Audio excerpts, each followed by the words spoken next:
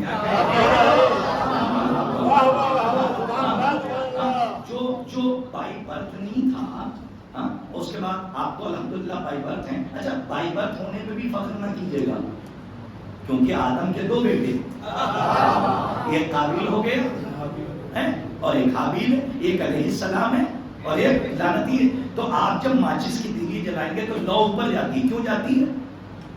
اس لیے جاتی ہے صاحب کیونکہ کل آسمان میں، کل آسمان میں تو جز کو کل اپنی طرف کھینچ لیتا ہے. رسول اللہ نے کیا فرمایا تھا کہ کون ہے جو اس کل کفر کے مقابلے میں جائے؟ اور علی کو کیا کہا تھا؟ اے علی تم کل ایمان ہو. اب زبردستی کوئی علی تک نہیں آئے گا، اور اگر کسی کی طینت اور مٹی میں ایمان کا جز ہوگا تو وہ خود بخود کل ایمان کی طرف کھینچا چلا آئے گا. تو یہ جو بچے نعرہ لگاتے ہیں یہ جذبات کا اعلان نہیں ہے خالی، یہ ان کے شیر میں جو ناد علی کی حلاوت ہے اور ناد علی کی جو شیرینی اور مٹھاس ہے وہ ان کو مجبور کرتی ہے کہ یہ علی علی کہیں. عزیزان گرامی، زید ابن ارقم نے فرمایا کیا تم وہ آخری حج بھول گئے؟ چلے تو نہیں نا، کہیں گئے نا، یہیں پہ میں موضوع پہ بات کر رہا ہوں. تو کیا آیت آئی؟ الیوم اکملت لکم دینکم واتممت علیکم نعمتی ورضیت لکم الاسلام دینا. آج دین مکمل ہو گیا، میں نے نعمتیں تمام کر دی. اے محمد میں تمہارے دین اسلام سے راضی ہو گیا. تو زید ابن ارقم کہتے ہیں کہ یہ بتاؤ غدیر کے میدان میں یہ وہ گواہی دے رہا ہے جو غدیر میں تھا، یہ وہ کہہ رہا ہے کہ جو غدیر میں تھا. زید ابن ارقم نے کہا جب اعلان ہو گیا تو 3 دنوں تک رسول نے سب کو وہی روکا اور میدان میں خیمہ علی کا لگایا. آج کے رئیس بھائی پہنچ جائیں اس روایت کی تفسیر. خیمہ علی کا لگایا اور اس خیمے میں علی کو بٹھایا. الحمدللہ میں میدان غدیر جا کے آ چکا ہوں تو میں نے وہ میدان خود اپنی آنکھوں سے دیکھا اور میدان غدیر کی میں نے زیارت کی ہے. اور ابھی بھی وہ جگہ وہاں پر موجود ہیں کہ جہاں جہاں پر خیمے لگے ہوئے تھے بیویوں کے بھی خیمے تھے. جی بیویوں کے بھی خیمے تھے. بی بی زہرا سلام اللہ علیہا صلوات اللہ. ہمارے بہت سے بچے یہ نہیں جانتے بی بی فاطمہ زہرا سلام اللہ علیہا کا بھی خیمہ غدیر کے میدان میں لگا تھا اور بیویاں بھی وہاں پر علی کی ولایت کی گواہی میں موجود تھی. اور زید ابن ارقم نے کہا، کہہ رہا ہے کہ جب علی کو خیمے میں بٹھا دیا تو ہر ایک حاجی سے کہا کہ خیمے میں ایک طرف جاؤ اور دوسری طرف سے نکل آؤ، ایسے نہ جانا. علی بیٹھے ہیں، علی کے چہرے کو دیکھنا اور کہنا السلام علیکم یا امیر المومنین، سلام ہو آپ پر ہے مومنوں کے امیر. اور علی کے چہرے کو دیکھ کر اسی آیت کی تلاوت کرنا الحمدللہ الذی، الحمدللہ الذی ہدانا لہذا وما کنا لنہتدی لولا ان ہدانا اللہ. زید بن ارقم نے کہا کہ غدیر میں علی کے چہرے کو دیکھ کر رسول نے حکم دیا کہ ہر حاجی ہر صحابی علی کے چہرے کو دیکھ کر اس سورہ اعراف کی آیت کی تلاوت کرے الحمدللہ الذی ہدانا لہذا وما کنا لنہتدی لولا ان ہدانا اللہ. تمام تعریفیں اس اللہ کے لیے کہ جس نے علی کی طرف ہدایت کی. ارے آواز رہیے مولا کو فرمایا کہ جس نے علی کی طرف ہدایت کی اگر وہ علی تک نہ پہنچاتا. ارے آواز رہیے مولا کو شاد اگر وہ علی تک نہ پہنچاتا تو ہم علی تک کیسے پہنچتے؟ یہ کس نے لکھا؟ ہمارے رائٹر نے کہا نہیں، اہل سنت کے بڑے عالم دین نے لکھا کہ حاضہ سے مراد کوئی اور نہیں ہے. حاضہ سے مراد علی کی ذات ہے، 14 کی ذات ہے. اور جا کے پڑھیے گا جنت کے دروازے پر بھی یہی آیت لکھی ہوئی ہے الحمدللہ الذی ہدانا لہذا. ارے نتیجہ آپ نہیں نکال پائے، میں پہنچوں. عزیزان گرامی، ان دونوں تفسیروں کا ہونا اس بات کی دلیل ہے کہ جہاں علی رہے وہ دروازہ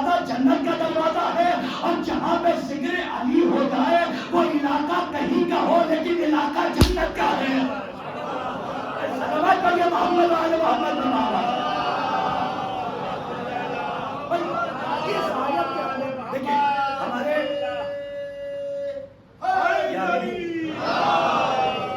یہ اہل سنت کے رائٹر نے لکھا کہ اس میں حاضہ سے مراد کوئی اور نہیں ہے. کون ہے؟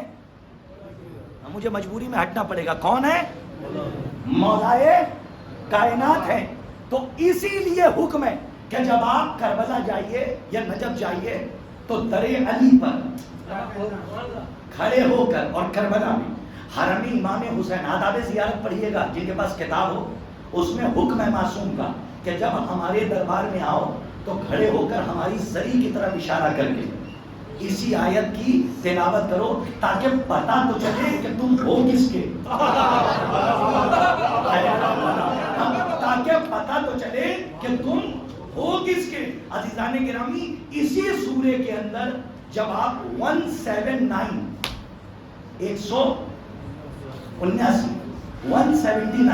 آیت کو جا کے پڑھیے گا, کیا عجیب آیت ہے صاحب. ارشاد ہو رہا ہے بسم اللہ الرحمن الرحیم, یہی سورہ آ رہا وَلَقَدْ زَرَعْنَا لِجَهَنَّمَ.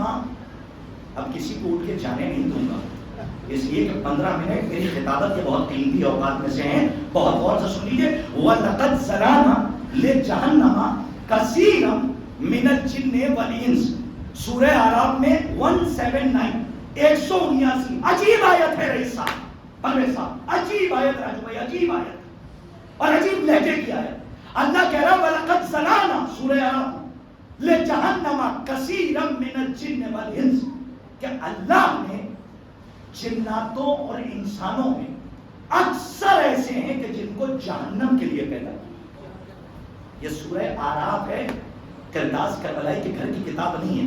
اور اگر کسی کو شک ہو تو یہیں پہ قرآن لے آئے, میں بغیر حوالے کے نہیں پڑھتا. جا کے اٹھائیے, علماء اہل تسنن کا ترجمہ ہو یا علماء تشیع کا ترجمہ ہو, مقبول صاحب سے لے کر ذیشان صاحب تک, ذیشان صاحب سے لے کر فرمان علی صاحب تک, سب نے یہ ترجمہ لکھا وَلَقَدْ زَرَعْنَا لِجَهَنَّمَ كَثِيرًا مِنَ الْجِنِّ وَالْإِنسِ, کہ جناتوں اور, کاش کہ میں سمجھا دے جاؤں, جناتوں اور انسانوں میں سب نہیں اکثر ایسے ہیں کہ جو جہنمی ہیں. تو آپ کے فکر پہ تالا ماروں, یہ قرآن ہے, کسی بشر کا کلام نہیں ہے, لیکن کیا انداز میں قرآن گفتگو کر رہا. اگر ولایت کو ڈھونڈی ہے تو اسی میں مل جائے گی. ایک جگہ پہ کہہ رہا ہے, جھوم جائیے گا, ایک جگہ پہ کہہ رہا ہے اکثر ایسے ہیں کہ جو جہنمی ہیں, اور اسی قرآن میں کہہ رہا وَمَا خَلَقْتُ الْجِنَّ. آخری مجمع تک پورے بزرگ بیٹھے ہوئے ہیں, میں تحلیلی گفتگو کر رہا ہوں, ٹکڑوں میں بات کرنے کا عادی نہیں ہوں, مجھے معاف کیجیے گا. کہیں تھک جائیے گا تو اشارہ کر دیجیے گا, میں تھوڑا سا بلوا دوں گا تاکہ تھکان دور ہو جائے, میں اپنی بات پہنچا دوں. ایک جگہ پہ سورہ اعراف میں کہہ رہا اکثر ایسے ہیں کہ جو جہنمی ہیں, اور اسی قرآن میں کہہ رہا ہے وَمَا خَلَقْتُ الْجِنَّ وَالْإِنسَ إِلَّا لِيَعْبُدُونَ. ہم نے جناتوں اور انسانوں کو اپنی عبادت کے لیے پیدا کیا. نہیں پہنچے نہیں آپ, جہاں تک پہنچانا کاش میں پہنچا لے جاؤں. میں قرآن پڑھ رہا ہوں اور دونوں آیتوں کو رکھیے. ایک جگہ پہ کہہ رہا ہے سارے جنات اور انسان عبادت کے لیے پیدا ہوئے, اور اسی قرآن میں کہہ رہا اکثر ان میں ایسے ہیں جو جہنمی ہیں. اس کا مطلب کیا ہے؟ ایک طرف کہہ رہا ہے عبادت کرو, اور ایک طرف کہہ رہا ہے اس میں اکثر ایسے ہیں. ارے بھائی کاش کہ میں پہنچا لے جاؤں, ان میں اکثر ایسے ہیں کہ جو جہنم والے ہیں. اکثر اکثریت جنت والوں کی نہیں ہے, اکثریت جہنم میں جانے والوں کی ہے. اب دونوں آیتوں کو پیرلل میں رکھے, مد مقابل رکھے, ایک نتیجہ علماء کی نالین سیدھی کر کے یہ طالب علم پہنچا رہا ہے, ایک رزلٹ مجلس کے بعد جو اس میں زیادہ پڑھا لکھا ہو وہ مجھے بتا دے کہ اس کا رزلٹ کیا. اب اس کا ایک ہی رزلٹ نکلتا ہے, ایک جگہ پہ کہہ رہا کہ عبادت کرو, اور ایک جگہ پہ کہہ رہا کہ اتنے اکثر ایسے ہیں کہ جو جہنم کے لیے ہیں. تو اس کا مطلب یہ ہے کہ دونوں آیتوں کا قرآن میں ہونا اس بات کی دلیل ہے کہ صرف عبادت جنت نہیں لے جائے گی. ارے کاش کہ میں سمجھا لے جاتا.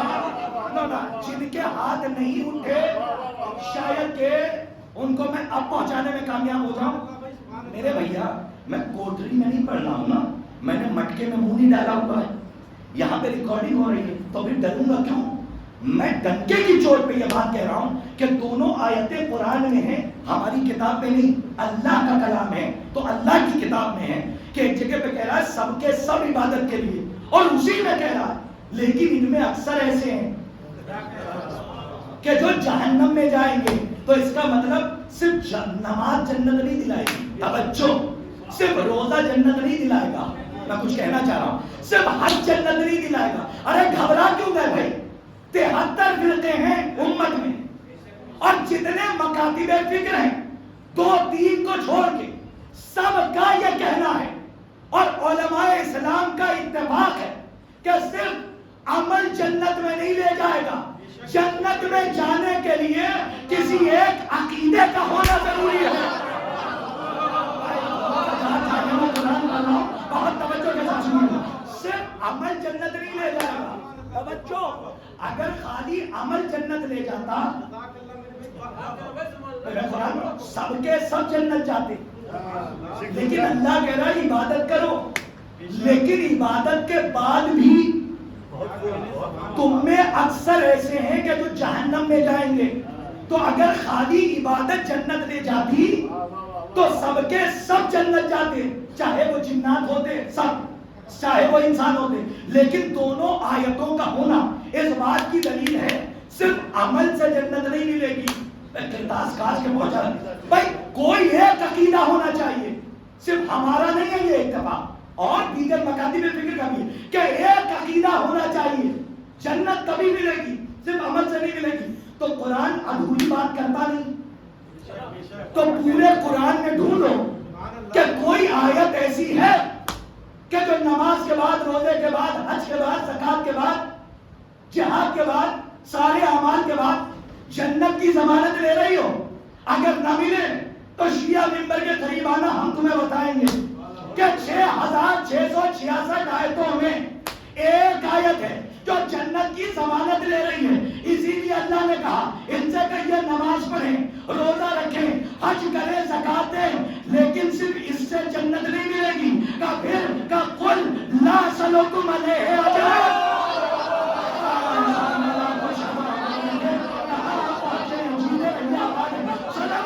محمد علیہ محمد.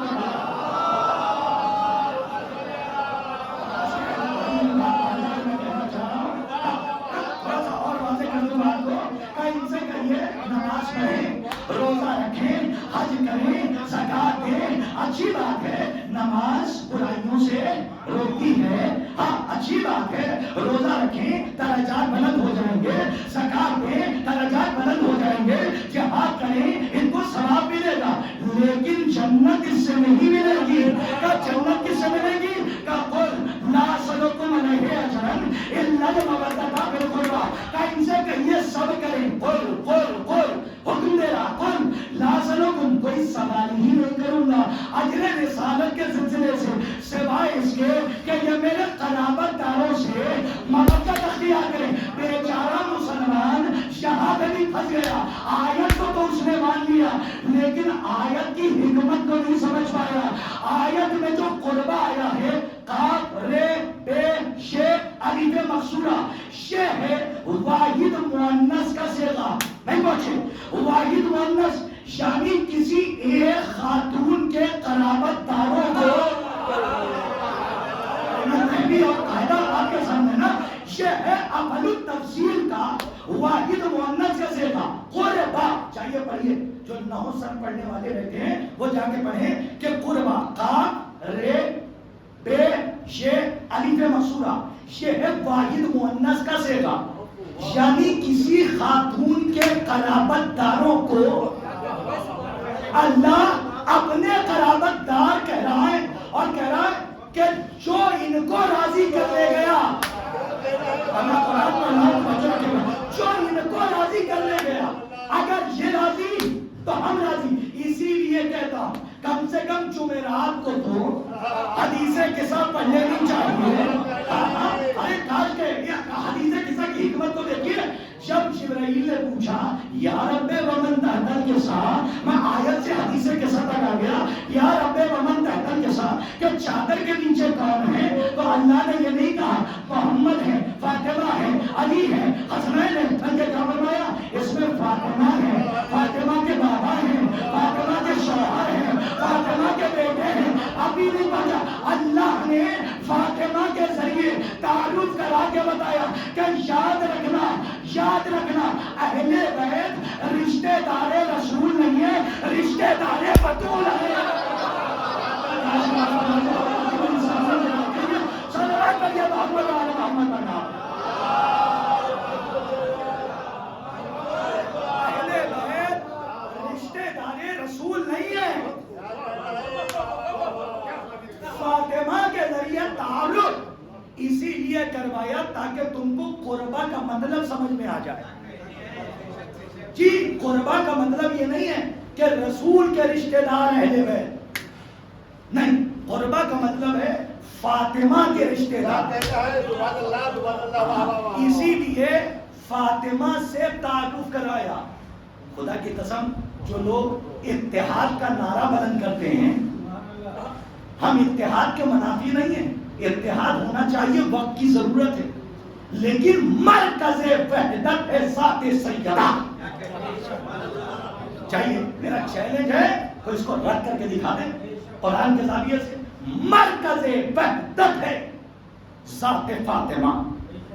جو فاطمہ کو راضی کر لے گیا، اس نے خدا کو راضی کر دیا. تو کیا فرمایا؟ قل لا، تھکے تو نہیں نا، میں قرآن پڑھ رہا ہوں. قل لا سلکم علیہ اجرا الا المودۃ فی القربى. ہم کیا عجیب آیت ہے صاحب. اس لہجے میں تو اللہ ہی بول سکتا تھا، یا اللہ بولے یا ولی اللہ بولے، اور دوسرا کوئی اس لہجے میں بول ہی نہیں سکتا. راجو بھائی بڑی عجیب آیت سورہ اعراف کی متعیر کر دینے والی آیت. فرمایا وَلَقَدْ ذَرَأْنَا لِجَهَنَّمَ كَثِيرًا مِنَ الْوِلَایَت پڑھنا كَثِيرًا مِنَ الْجِنِّ وَالْإِنسِ.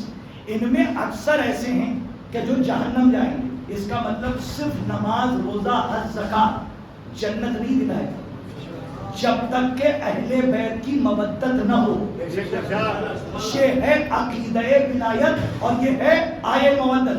ابھی بھی کچھ لوگ اگر عالم تذبذب میں ہیں تو منزل یقین میں آ جائیں کہ اللہ نے اس آیت کو جنت کی ضمانت کے طور پہ قرآن میں رکھا، کیونکہ اس میں قربہ سے مراد فاطمہ ہے.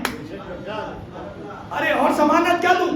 ارے اسی لیے تو امام سے پوچھا گیا کہ آپ کی جدہ کا نام فاطمہ کیوں ہے؟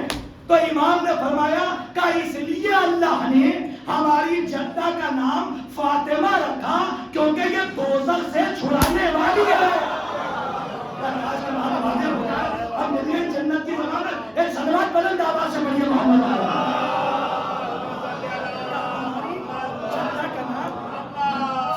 اس لیے ہے کیونکہ یہ نارے دوزخ سے بچانے والی ہے. اب اس سے زیادہ ڈوز نہیں دینا چاہتا تو اس کے بعد پتہ نہیں پیمانہ چھلک جائے تو جہاں نہ چھل کے بس اتنا سنیے کہ یہ دوزخ سے بچانے والی ہے. کیا آیت ہے؟ آگے بڑھ کے فرمایا وَلَقَدْ ذَرَأْنَا لِجَهَنَّمَ كَثِيرًا مِنَ الْجِنِّ وَالْإِنسِ، اور فرمایا لَهُمْ قُلُوبٌ. یہ کیوں جہنم میں جائیں گے؟ کوالٹی بتا رہا ہے کیوں جائیں گے. لَهُمْ قُلُوبٌ لَا يَفْقَهُونَ بِهَا. ان کے دل تو ہیں لیکن سوچتے نہیں. کیا کیا آیت ہے سنیے. میں نے کہا اس لہجے میں خدا ہی بول سکتا ہے یا ولی خدا. کیا لہجے کی آیت ہے سورہ اعراف میں. کہہ رہا لَهُمْ قُلُوبٌ لَا يَفْقَهُونَ بِهَا. پرویسا ان کے دل تو ہیں لیکن سوچتے نہیں. وَلَهُمْ أَعْيُنٌ، ان کی آنکھیں تو ہیں. لَا يُبْصِرُونَ بِهَا، لیکن دیکھتے نہیں. وَلَهُمْ آذَانٌ، ان کے کان تو ہیں. لَا يَسْمَعُونَ بِهَا، لیکن یہ سنتے نہیں. کیا لہجہ ہے خدا قسم، کیا لہجہ میں جب پڑھتا ہوں تو وجدانی کیفیت ہوتی ہے اور بچ میں آ کے پڑھتا ہوں کہ اس لہجے میں تو پروردگار تو ہی بول سکتا. اور کیا لہجے کی آیت ہے. کان لہم آذان, ان کے کان تو ہیں لیکن سنتے نہیں. اولئک کالانعام, اولئک کالانعام, یہ چوپائے ہیں. چوپائے, چوپائے کا کیا مطلب؟ 4 پیر والے جانور. قرآن کہہ رہا کیا اولئک, لہجہ دیکھیے, اولئک کالانعام, یہ چوپائے ہیں. چوپائے نہیں, چوپائے تو بولتے بھی ہیں, دیکھتے بھی ہیں, سنتے بھی ہیں. کیا لہجہ ہے پروردگار تیری آیت کا. تو نے پہلے کہا اولئک کالانعام, یہ چوپائے ہیں, اس کے بعد فوراً کہا نہیں, بل ہم اضل, اس سے بھی بدتر. کاش کے بعد باتیں ہو جائیں. یہ قرآن کہہ رہا کہ یہ چوپائے اور فوراً کہا بل ہم اضل, یہ سب جو جہنم جا رہے ہیں عبادت کے بعد بھی, یہ سب اس سے بھی بدتر ہے. پھر لہجہ بدلا کہ نہیں, اولئک هم الغافلون. زبان کی چاشنی مل جائے تو بہت ہے. اولئک هم الغافلون, یہ نیرے غافل ہیں. آپ تو شیراز ہند کے رہنے والے ہیں صاحب, مجھے دیکھ گیا. صلوات محمد وآل محمد. کیا ہے یہ نیرے غافل ہے. نیرے کا کیا مطلب؟ بالکل ہیچ. یہ دیکھتے ہیں, یہ آنکھیں تو رکھتے ہیں, دیکھتے نہیں. اسی لیے تو رسول نے اٹھایا بھی, رسول نے اٹھایا بھی, دکھایا بھی, سنایا بھی, اور دلوں میں محبت کو ڈالا بھی. تو محبت جہاں پہ رہتی ہے وہ ہے دل. اور اللہ کہہ رہا ان کے دل تو ہیں لیکن سوچتے نہیں, ان کی آنکھیں تو ہیں دیکھتے نہیں, ان کے کان تو ہیں سنتے نہیں. تو اب سوال ہے نا کہ دل ہے تو سوچے کیا. تو رسول کی حدیث نے بڑھ کے کہا دل ہے تو اس کے بارے میں سوچو کہ جس کی ولایت دل میں ہے. جان کے سنیے, میں دیکھ رہا ہوں, میں اپنے منزل تک آ گیا. آخری بات کر کے مجھے سما, اگر دل ہے تو اس کے بارے میں کیوں نہیں سوچتے کہ جس کی محبت دل میں ہے. آنکھیں ہیں تو دیکھیں کیا, کہ اس کو کیوں نہیں دیکھتے کہ جس کے چہرے کو دیکھنا ہی عبادت ہے. اے پروردگار کان ہے تو سنے کیا. تو پھر رسول کی حدیث آ گیا, اس کا ذکر کیوں نہیں سنتے کہ جس کا ذکر اللہ کا ذکر ہے اور جس کا ذکر عبادت ہے. تو ہر زاویے سے وہ بچا کہ جو علی والا ہے, اور وہ اپنے بارے میں سوچے کہ جو دل میں بغض علی رکھتا ہے. آپ قلب لشکر ہیں اور آپ نے اتنی خوشبو مجھے بانٹی ہے الحمدللہ. ولایت کے ساتھ ساتھ مولا آپ کو سلامت رکھیں, اس کا اظہار کہیں سے ہونا چاہیے. تو قلب لشکر ہیں, اگر قلب لشکر کو نیند آنے لگے تو خطیب ڈرتا نہیں ہے. کبھی کبھی ایسا لگتا ہے روح نہ نکل جائے. صلوات محمد وآل محمد پر مجلس تمام ہے.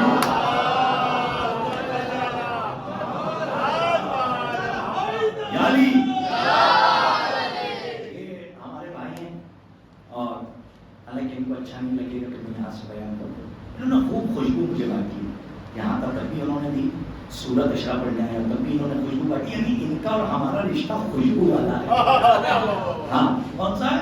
ایک تو یوم الست کی ولایت کی خوشبو, اور اس کے بعد اور صاحب خوشبو کے لیے تو ایک بات سمجھ لیجیے, جو علی والا ہو وہ خوشبو سے دوستی کرے. جی یہ کوئی تاکید نہیں لیکن کرے, کیونکہ واحد خوشبو وہ شے ہے کہ جس کے لیے رسول کی حدیث ہے کہ جتنے میں مل رہی ہے خرید لو, اس میں اسراف نہیں ہوتا. جی اور وہ کتنا عمدہ تحفہ ہوتا ہے جب کوئی مومن کسی مومن کو خوشبو دیتا ہے. معصوم کی سیرت رہی ہے اور یہ حدیث ہے کہ معصومین کو بھی خوشبو بہت پسند ہے. اسی لیے آج کے دور میں ہمیں خوشبودار پسند ہے, بدبودار پسند نہیں. یہاں پہ صلوات محمد وآل محمد پر نبات تمام کرو. بس عزیزان گرامی, میں اپنی بات کو تمام کر رہا ہوں اس سے پہلے کہ ہمارے نوجوان کہیں چلے جائیں. ظفر بھائی آپ کے نام کے معنی ہے کامیابی, اور ظاہر سی بات ہے کہ جہاں علی کی ولایت ہو وہاں کامیابی نہ ہو. تو میں سمجھتا ہوں کہ یہ ہمارا زوم ہے, لیکن حدیث ہے کہ علی کی ولایت کے ساتھ کامیابی ہے. سب سے پہلے جس ذات نے علی کی ولایت کے لیے قربانی کی وہ ذات سیدہ. کوئی انکار تو نہیں کرتا نا, سب مانتے ہیں. باغ فدق کے لیے مسائل پہ نہیں, دروازہ نہیں چلائیں گے, مطالبہ بیعت تھا. لوگ کہہ رہے تھے علی کو باہر نکالو, اگر علی باہر نہ آئے تو ہم گھر کے اندر آ جائیں گے اور دروازے میں آگ لگا دیں گے. جو سب سے پہلی شہادت ہے ولایت کے تحفظ میں وہ بی بی زہرا کی ہے. انشاءاللہ کل کی مجلس میں موقع ملا تو اس موضوع کو آگے بڑھا کے اگلے سال یا جب میں موقع ملا مولا جب بلائے تب میں اس کو کلوز کر دوں گا. لیکن آج میں بی بی کا مقدمہ پڑھنے کی اجازت چاہتا ہوں, وہ بھی شعر کی شکل میں, صرف 5 شعر اگر آپ کی اجازت ہو, بالکل نیا, کیونکہ بی بی کی شہادت تحفظ ولایت میں ہوئی. اور میں نے ایک مقدمہ لکھا ہے کہ جتنے سوال بی بی سے دربار میں کیے گئے تھے ان سب کے جواب دینے کی کوشش کی ہے. آپ کیا نہیں گیا تھا تو یہی سن لیجئے, لیکن ایسے سنیے جیسے انکلیشیا سنتا آیا. سنیے کہ بی بی کا مقدمہ کہ شیخ تو نے حق سے جو پردہ کیا یہ جرم ہے. سلامت رہیے, اس کی ردیف ہے یہ جرم ہے. تھک جائیے گا تو بتا دیجیے گا, میں سمیٹ لوں گا مجلس تمام. شیخ یہ لوگوں کی فرمائش پہ پڑھ رہا ہوں, معاف کیجیے گا. شیخ تو نے حق سے جو پردہ کیا یہ جرم ہے. ہو گیا تو منکر نور خدا یہ جرم ہے. تو نے حج بھی کر لیا اور تو مدینے بھی گیا, بھول بیٹھا تو مگر کربو بنا یہ جرم ہے.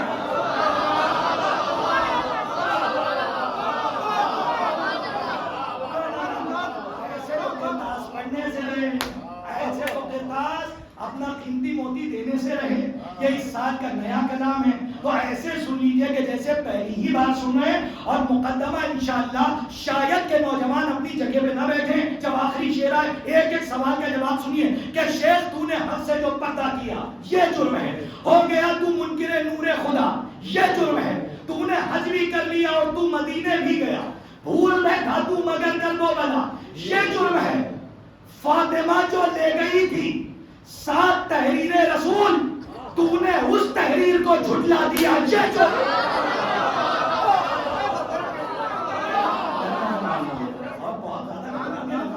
پتہ نہیں پہنچا پا رہا ہوں, سنیے گا. ہندوستان اور بیرون ہندوستان ایسے نہیں سنا گیا, لاج رکھ لیجیے گا کہ فاطمہ جو لے گئی تھی 7 تحریر رسول تو نے اس تحریر کو جھٹلا دیا یہ جرم ہے. ارے کاش کے پہنچ جائے, تو نے اس تحریر کو جھٹلا دیا یہ جرم ہے. ارے خود کہا تو نے نبی وارث بناتا ہی نہیں, یہی کہا تھا نا, خود کہا تو نے نبی وارث بناتا ہی نہیں اور خود وارث نبی کا بن گیا یہ جو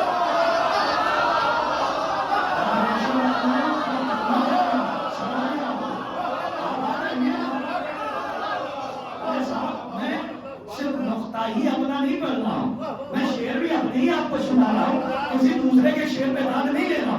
آپ اپنی ذمہ داری کو سمجھیے گا. شاید کہ کوئی اپنی جگہ پہ نہ رہے جب آخری شعر آئے کہ شیخ تو نے حق سے جو پردہ کیا یہ جرم ہے. فاطمہ جو لے گئی تھی 7 تحریر رسول تو نے اس تحریر کو جھٹلا دیا یہ جرم ہے. خود کہا تو نے نبی وارث بناتا ہی نہیں اور خود وارث نبی کا بن گیا یہ جرم ہے. اگر اوپر سے معذرت چاہتے ہوئے مائک سے ہٹ رہا ہوں تاکہ سب تک پہنچے. اور خود وارث نبی کا بن گیا یہ جرم ہے. یہ جرم ہے. کیا کہا تھا کہ کسی کی پرسنل پراپرٹی نہیں ہوتی, جو نبی چھوڑتا ہے صدقہ ہوتا ہے. جواب سنیے کہ خود کہا تو نے نبی وارث بناتا ہی نہیں اور خود وارث نبی کا بن گیا یہ جرم ہے. ارے جو نبی چھوڑے وہ صدقہ ہے. یہی سچ ہے اگر پھر فتح مروان کو کیوں دے دیا.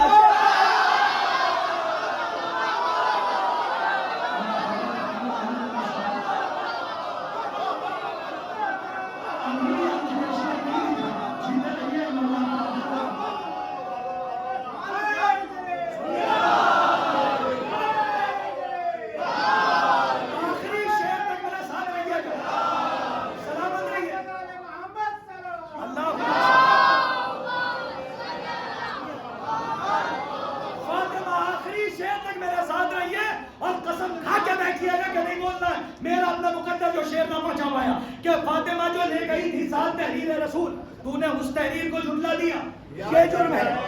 جو نبی چھوڑے وہ صدقہ ہے، یہی سچ ہے اگر، پھر فتح مروان کو کیوں دے دیا؟ تیسرے دور میں رشتہ دار کو دے دیا تھا، پھر فتح مروان کو کیوں؟ ایک آہستہ سے پڑھ کے دیکھوں، زور سے سن لیجیے گا۔ جو فتح صاحب جو نبی چھوڑے، بولنا، جو نبی چھوڑے وہ صدقہ ہے، یہی سچ ہے اگر، پھر فتح مروان کو کیوں دے دیا؟ یہ جرم ہے۔ کہہ دیا جب فاطمہ ہے راضیہ اور مرضیہ، پھر رضی اللہ دشمن کو لکھا۔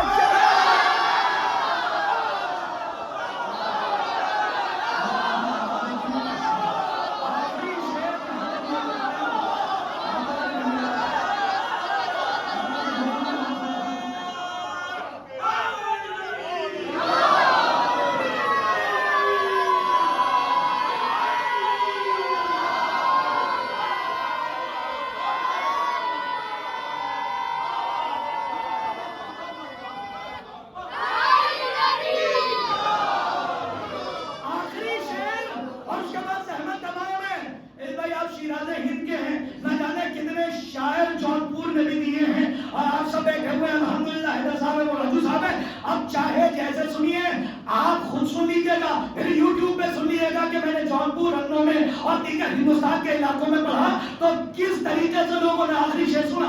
آپ چاہے تو قیمت لگائیں کہ آخری شعر زحمت تمام کہ فاطمہ جو لے گئی تھی ساتھ تحریر رسول، تو نے اس تحریر کو جھٹلا دیا، یہ جرم ہے۔ خود کہا تو نے نبی وارث بناتا ہی نہیں اور خود وارث نبی کا بن گیا، یہ جرم ہے۔ جو نبی چھوڑے وہ سکتا ہے، یہی سچ ہے اگر، پھر بدر مروان کو کیوں دے دیا؟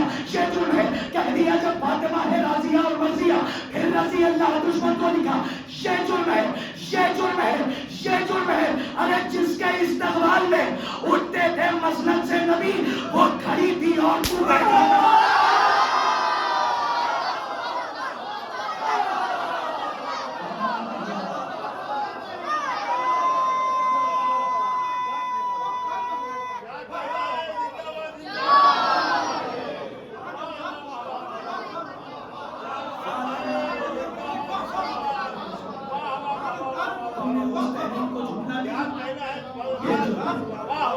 کہہ دیا جب فاطمہ ہے راضیہ اور مرضیہ، پھر رضی اللہ دشمن کو لکھا، یہ جرم ہے۔ جو نبی چھوڑے وہ صدقہ ہے، یہی سچ ہے اگر، پھر فتح مروان کو کیوں دے دیا؟ ردیف کا جھکنا ضروری ہوتا ہے، یہ جرم ہے۔ جس کے استقبال میں اٹھتے تھے مسند سے نبی، یہ ردیف اسی شعر کے لیے دی مولا، جس کے استقبال میں اٹھتے تھے مسند سے نبی، وہ کھڑی تھی اور تو بیٹھا رہا۔ ولایت پہ ختم کر دوں، اسی کا شعر رہ گیا، آہستہ سے پڑھتا ہوں، جتنے سمجھ جائیں بول لیں، ورنہ میرا اپنا مقدر کہ جس کے استقبال میں اٹھتے تھے مسند سے نبی، وہ کھڑی تھی اور تو بیٹھا رہا، یہ جرم ہے۔ خون کے میدان میں جو بیعت کی، وہ بیعت توڑ دی۔ تاریخ سے جو واقف ہوں، غدیر میں جنہوں نے سب سے پہلے بغیر کہا تھا اور بیعت کی تھی، انہوں نے سب سے پہلے تاریخ میں بیعت توڑی ہے۔ تو اس لیے میں شعر پڑھ رہا ہوں، کاش کہ پہنچ جائے، کہ خون کے میدان میں جو بیعت کی، وہ بیعت توڑ دی، جرم کی فہرست میں سب سے بڑا یہ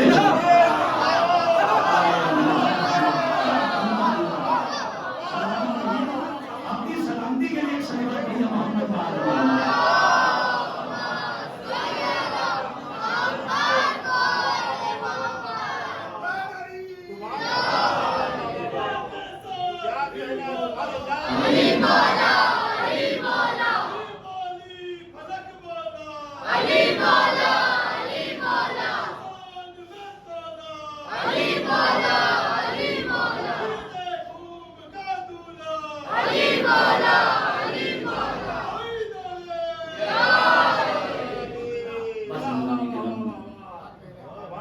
بیوی کے ساتھ تھی کہ جس کی 3 بستیاں تاریخ کہتی ہے کہ ولایت کے تحفظ میں ڈوب گئی۔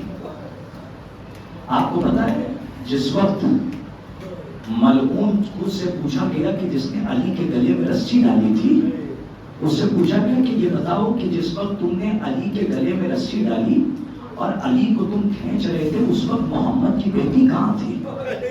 تو اس ملعون کا بیان ہے کہ اس وقت محمد کی بیٹی نے علی کے کمر میں بندھے ہوئے پٹکے کو اپنے دونوں ہاتھوں سے زور سے پکڑ رکھا تھا، اور جیسے جیسے میں علی کو کھینچ رہا تھا ویسے ویسے محمد کی بیٹی علی کے ساتھ کھینچی چلی آ رہی تھی اور یہ کہہ رہی تھی کہ میرے والی و وارث کو چھوڑ دو۔ علماء اس واقعے کی تشبیہ کربلا سے دیتے ہیں کہ علی کو جب گلے میں رسی ڈال کے کھینچا جا رہا تھا تو علی کے ساتھ بنت رسول ایسے کھینچی چلی آ رہی تھی کہ جیسے کربلا میں ایک بوڑھا باپ اپنے جوان کا لاشا اٹھا کر لا رہا تھا تو اکبر کا پیر خیمے کا خط بناتا ہوا۔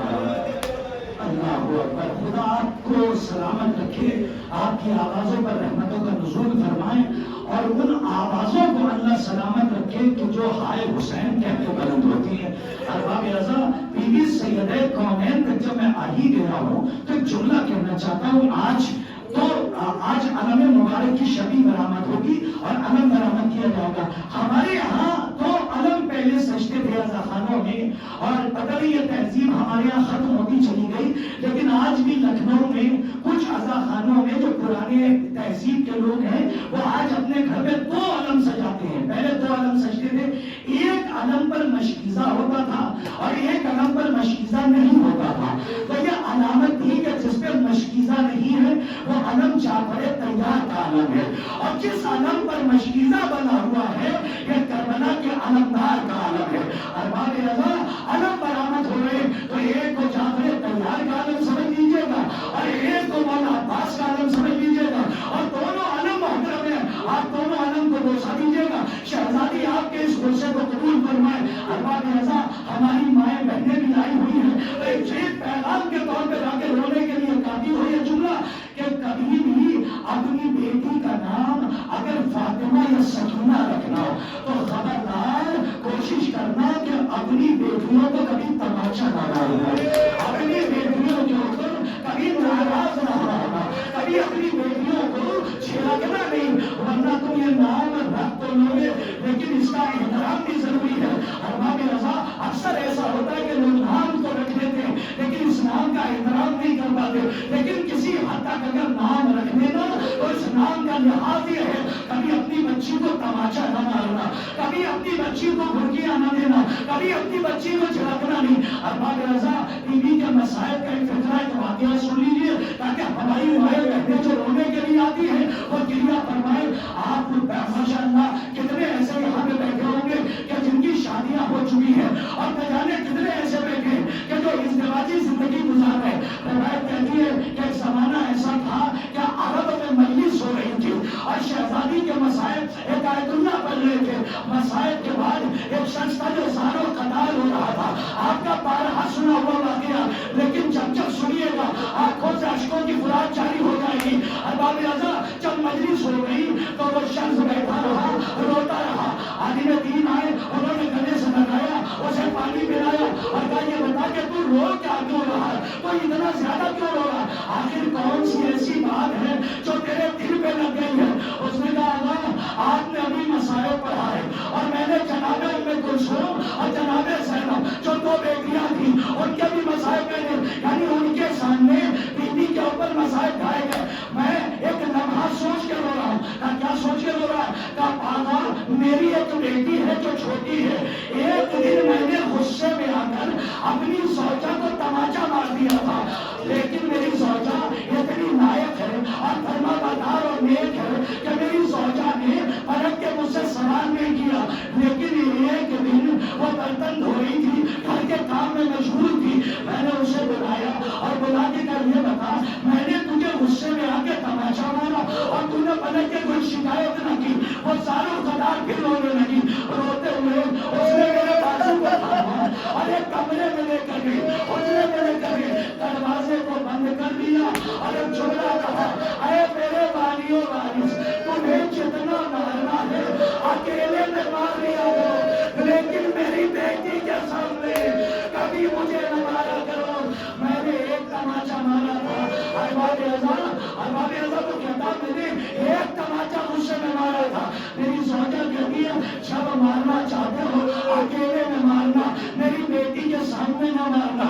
اس نے کہا کیا وجہ ہے جو تو یہ کہہ رہی ہے؟ کہا جب سے تم نے تماچا مارا ہے اس منظر کو میری بیٹی نے دیکھ لیا، اس دن سے لے کر آج کا دن ہے میری بیٹی کا بخار نہیں اترا ہے۔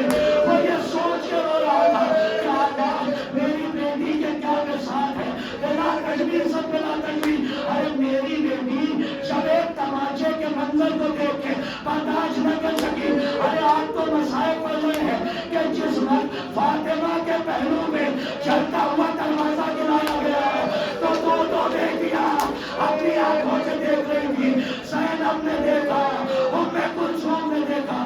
اجرکم اللہ، اجرکم اللہ، باب العذاب، یہ وہی فاطمہ ہے کہ جنہوں نے عباس کو اپنا بیٹا کہا ہے۔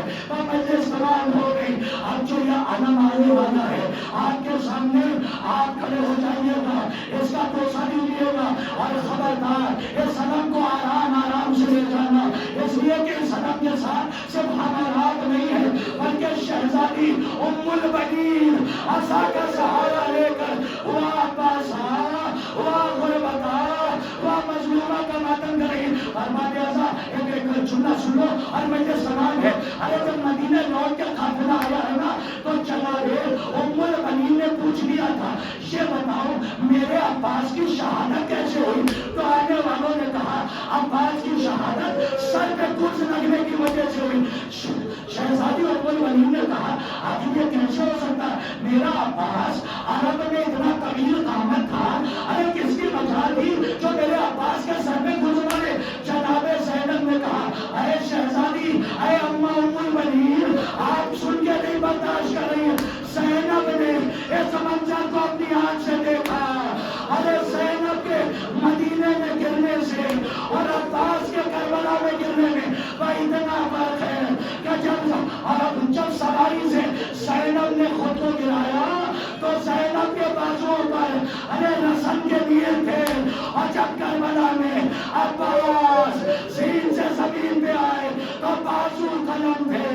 عباس وہ شہید ہے کہ جو منہ کے بل زمین پہ گرا، یہ عباس کا علم ہے کہ جو آ رہا ہے کہ جسے دیکھ کر سکینہ خوش ہو رہی تھی لیکن خیمے تک علم آیا، عباس نہ آ سکا۔ سے